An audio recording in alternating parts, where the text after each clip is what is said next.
नहीं नहीं विनोद, तुम नहीं जा सकते। अब तुम मेरे पास ही रहोगे। मेरा अंतःकरण तुम्हारे बिना ध्वस्त हो चुका है। मुझे तुम्हारी ज़रूरत है विनोद, मत जाओ। जिद मत करो पूर्णिमा। विनोद ने जाते जाते फिर उसे उस तस्वीर को रुक कर देखा इस कोफ्त के साथ कि कुछ सवाल आज अधूरे ही रह गए। विनोद चला गया। वह अकेली तस्वीर से लिपट कर सिसकने लगी। मुझे माफ़ कर दो विक्की, मैंने तेरे पापा को नहीं रोक पाई। सूरज की पौ फट चुकी थी, सिर भारी था। आज थिएटर जाने का मन तो नहीं था और ना ही ज़रूरत। वह बिस्तर पर पसरी रही। विनोद, आज मैंने सोचा था कि तुम्हें विक्की और हमारे बच्चे के बारे में बताऊंगी, पर तुमने तो मौका ही नहीं दिया।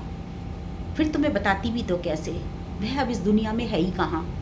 6 महीने का ही तो था जब मैं उसे डबल निमोनिया से बचा नहीं पाई थी। तुम्हारी निशानी मैं नहीं संभाल पाई विनोद, मुझे माफ़ करना। वैसे तुम्हें अधिकार भी क्या है उसे अपना कहने का? तुम तो उसे गर्भ में आते ही छोड़कर चले गए थे ना। आज भी तुम पारंपरिक किस्म के हो। क्या भावनाएं व्यक्त करना केवल पुरुषों का अधिकार है और औरत के लिए गुनाह है? तुम्हारे दिमाग की ग्रंथियां जटिलता से उलझी हुई हैं और तुम स्त्री और नीर में गहरे अटके हुए हो जो अपनी जगह खोना नहीं चाहते। क्या पुरुष की ग्रंथियां इतनी सुदृढ़ होती हैं कि जहां से वह वही देखता है जो पहले से गुथा हुआ है, या फिर कुछ और देखने की क्षमता ही नहीं है? पुरुषवादी सोच से सने तुम बदसूरत से हो गए हो। क्या तुम इतने खुदगर्ज हो? अपने अंतरंग पलों को जीकर भूल गए, बगैर ये सोचे कि वह पल किसी नव सृजना का कारण भी तो बन सकते हैं। विनोद, तुम बुज़दिल हो, फिर भी तुम मेरे हो। तुम मेरे विक्की के पिता हो। भरी आंखों से पूर्णिमा ने अपने चेहरे को झुका लिया। आश्रम से फ़ोन आया था कि बिट्टू बीमार है, सीढ़ियों से फिसल गया है, बाकी बहुत चोट आई है। पूर्णिमा तड़प उठी। विनोद के छोड़ के जाने के बाद और बिक्की के जाने के बाद ये आश्रम ही था जो उसके जीने का सहारा बन गया था, जहाँ उसका सारा बात्सल प्रतिरोपित होता था।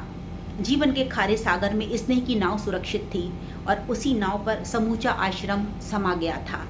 झटपट आश्रम पहुंची तो सारे बच्चे दीदी दीदी कहकर लिपट गए। पूर्णिमा ने बारी बारी से सबको प्रेम किया, दुलार किया और बिट्टू को गोद में उठाकर सीधे अस्पताल पहुंच गई। डॉक्टर ने बताया खतरे की बात नहीं है, तो उसने चैन की सांस ली। बिट्टू को गोद में उठाकर अस्पताल से निकली ही की थी, सामने एक बार फिर वही था। जिस टहनी पर लगे हुए फूल को तोड़कर गुलदान में सजाया और सूख कर मिट्टी में मसल दिया था। एक बार वह अकेला नहीं था। एक गर्भवती बेहद खूबसूरत स्त्री विनोद के साथ थी, जिसको वह सहारा देकर अंदर ला रहा था। पूर्णिमा को देखकर वह सकपका गया। उसका सकपकाना लाजमी भी था। इस बार धुआं धुआं हो रहे अनकहे रिश्तों से लजाते विनोद ने पहल की थी। पूर्णिमा, ये वर्षा है, मेरी पत्नी, और ये वर्षा ये पूर्णिमा है, मेरे कॉलेज की दोस्त। दोनों तरफ से औपचारिक अभिवादन भी हुए। क्या सिर्फ दोस्त? एक पुरुष अंतरंग होकर कोमा में चला गया और फिर चेतना आने पर सब भूल गया, मगर एक स्त्री के लिए पक्के रंगों को जीवन तस्वीर जो उसके अंतस में धड़कती रही। अब एक और विक्की। विनोद, तुमने अपना विक्की बदल लिया। निष्ठुर, कमीने, निर्लज्ज। काम वासना किसके अंदर है? धोखेबाज, तिरस्कार किया है तुमने। घायल हो गई मेरी आत्मा। मैं तो आज भी तुम्हारे इंतजार में थी और तुम? नहीं विनोद, अब कोई विक्की इस दुनिया में नहीं आएगा। उफ, मैं ये क्या सोच रही हूँ? प्रेम हमेशा से त्याग और समर्पण का भूखा रहा है।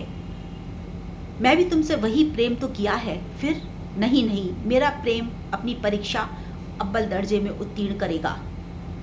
बिट्टू ने कराह कर कहा। चलो ना दीदी। पूर्णिमा ने मन ही मन फैसला ले लिया और बिट्टू को कसकर सीने से लगा लिया। मातृत्व सुखानुभूति से वह खिल उठी।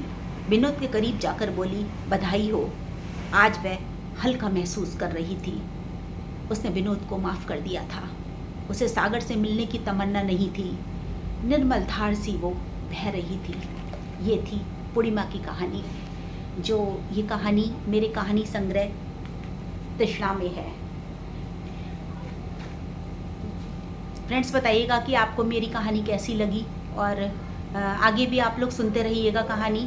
और अगर आपको मेरी रचनाएं अच्छी लगती हैं तो मेरे चैनल को लाइक, सब्सक्राइब और शेयर करिएगा। कमेंट करके ज़रूर बताइएगा कि आपको मेरी कहानियाँ कैसी लगती हैं। चलिए फिर मिलते हैं एक नई कहानी के साथ। तब तक बाय बाय।